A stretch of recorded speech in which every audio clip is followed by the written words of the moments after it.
शाबाश नौजवानों। सीनियर सहाफ़ी और तज़िया निगार हमद मीर के मुताबिक कल रात शादी की एक तकरीब में जाना हुआ। जैसे ही मेज़बान ने सैकड़ों के मजमे को खाने की दावत दी तो सब मेहमान ताम पर हमलावर हो गए और हमने खामोशी से रुखसत हो जाने में आफियत समझी। जैसे ही शादी हाल से बाहर निकले तो सामने 3 पीस सूट में मलबूस एक रिटायर्ड ब्यूरोक्रेट आते दिखाई दिए।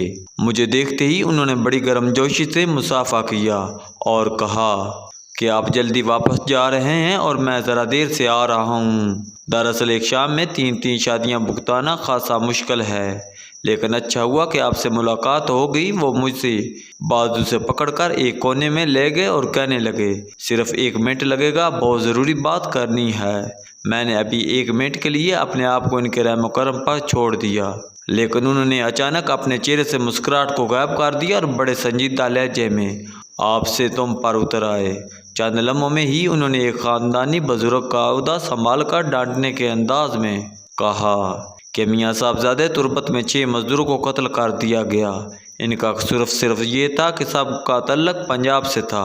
कातलों ने इनकी शिनाख्ती कार्ड देख कर गोलियां मारी, लेकिन मुझे यकीन है कि तुम इस वाक़े पर ना तो कुछ बोलोगे और ना कुछ लिखोगे, क्योंकि तुम्हें तो आजकल फ़लस्तीन की फ़िक्र खाई जा रही है। मैंने जवाब में कहा कि तुर्बत का वाक़या अफसोसनाक है। रिटायर्ड ब्यूरोक्रेट ने मेरी बात मुकम्मल होने का इंतज़ार नहीं किया और कहा कि पाकिस्तान की मईशत डूब रही है और तुमने फ़लस्तीन लगा रखी है। अरे भाई, कुछ खुदा का खौफ करो। वहाँ तो यहूदी मुसलमानों पर बमबारी कर रही है, लेकिन यहाँ तो मुसलमान ही मुसलमान पर गोलियां बरसा रहे हैं। उम्मीद है कि तुर्बत के वाक़े की मजम्मत में कुछ न कुछ ज़रूर कहोगे। बात मुकम्मल करके रिटायर्ड ब्यूरोक्रेट साहब ने मेरा हाथ अपने हाथ में लिया और खुदा हाफिज़ कहकर शादी हाल की तरफ मुड़ गए, लेकिन मैंने उनका हाथ पकड़कर इन्हें रोक लिया। बड़े मुतबन्ना अंदाज में अर्ज़ किया कि आपने तो अपनी सुना ली, कुछ हमारी भी सुनते जाएं और ये तो बताएं कि आजकल पाकिस्तान का वज़ीर आज़म बलूचिस्तान से है, चेयरमैन सेनेट और चीफ जस्टिस भी बलूचिस्तान से है, तो फिर ये बलूचिस्तान में इतने हालात ख़राब क्यों हैं? रिटायर्ड ब्यूरोक्रेट ने अपना हाथ छुड़ाते हुए कहा, मुझे ये सब नहीं पता कि बलूचिस्तान के हालात क्यों ख़राब हैं, लेकिन वहाँ 6 पंजाबी मज़दूरों को कत्ल कर दिया गया है और तुम्हें फ़लस्तीन की पड़ी है।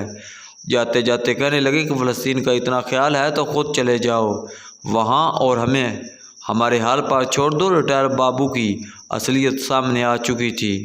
रिटायर ब्यूरोक्रेट और मुझे एहसास न था कि कुछ नौजवान करीबी खड़े हमारी गुफ्तगू सुन रहे थे। इन नौजवानों ने इस बुज़ुर्ग को रोक लिया और मुझे कहा कि मुदाखलत की माजरत, लेकिन आप इनको बताएं ना कि आप तो ख़ुद गज़ा जा चुके हैं और अगर मिस्र की हुकूमत इजाज़त दे दे तो ना सिर्फ आप वहाँ दोबारा जाएंगे बल्कि हम भी पीछे ना रहेंगे। बुज़ुर्ग ने इन नौजवानों की बेबाकी से मरहूब होकर कहा, बेटा मैं तो सिर्फ ये कह रहा था कि तुर्बत में 6 पंजाबी मज़दूरों को कत्ल कर दिया गया है। हमारे मीडिया को इस वाक़े को भी इतनी ही अहमियत देनी चाहिए जितनी आजकल फ़लस्तीन को दी जा रही है। ये सुनकर एक नौजवान तो बाकायदा तड़प उठा। उसने कहा कि पहली बात तो ये है कि तुर्बत में कत्ल होने वाले मज़दूरों का तल्लक शाहजहाबाद से था और वो सराकी थे, लेकिन उन्हें गोलियां मारने वालों की आंखों पर नफ़रत की पट्टी बांधी हुई थी। उन्होंने ये नहीं सोचा कि शाहजहाबाद वाले मेहनत मजदूरी के लिए लाहौर क्यों नहीं गए, ये अपनी जान खतरे में डालकर तुर्बत क्यों आ गए। इन मज़दूरों के कातलों और गज़ा में बमबारी करने वालों में कोई फ़र्क नहीं, क्योंकि दोनों नस्ली तासब और इंतकाम की आग में जल रहे हैं। लेकिन आप ये बताएं कि क्वेटा प्रेस क्लब के बाद सैकड़ों लापता पाकिस्तानियों के अहल खाना कई साल से एहतजाजी कैंप में बैठे हैं। ये सब लापता अफराद बलोच क्यों हैं और अगर ये सारे दहशतगर्द हैं तो इन्हें अदालतों में क्यों नहीं पेश किया जाता? इन लापता अफराद के अहल खाना की आवाज़ मीडिया पर इतनी कम क्यों सुनाई देती है? रिटायर ब्यूरोक्रेट ने इन गुस्ताख नौजवानों का घेरा तोड़ा और मौका से फ़रार हो गए। इन 4 नौजवानों ने मुझे कहा कि हम तो सेल्फी खिंचवाने के लिए खाना छोड़कर आपके पीछे आए थे, लेकिन आपको सफ़ेद बालों वाले इस अंकल ने रोक लिया, तो हम आपकी गुफ्तगू ख़त्म होने का इंतज़ार कर रहे थे। इंतज़ार कुछ लंबा हुआ तो करीब आए और अंदाज़ा लगाया कि अंकल बड़ी गलत बातें कर रहे हैं।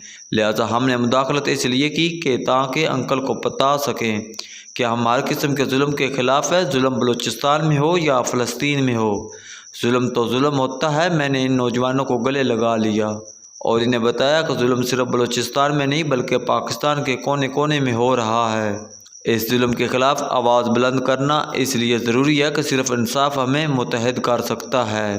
اگر ہم متحد نہ ہوئے تو خدا نخواستہ ہمارے ساتھ وہی سلوک ہو سکتا ہے جو فلسطینیوں کے ساتھ ہو رہا ہے۔ ان چاروں نوجوانوں کا تعلق پنجاب سے تھا، کوئی ایک بھی بلوچ، سندھی، پختون یا سرائکی نہ تھا، لیکن مجھے خوشی ہوئی کہ یہ پڑھے لکھے نوجوان بلوچستان کے دکھ کو بھی اپنا دکھ سمجھ رہے تھے اور تربت میں قتل ہونے والے 6 مزدوروں پر ہونے والے ظلم کو بھی اپنے خلاف ظلم قرار دے رہے تھے۔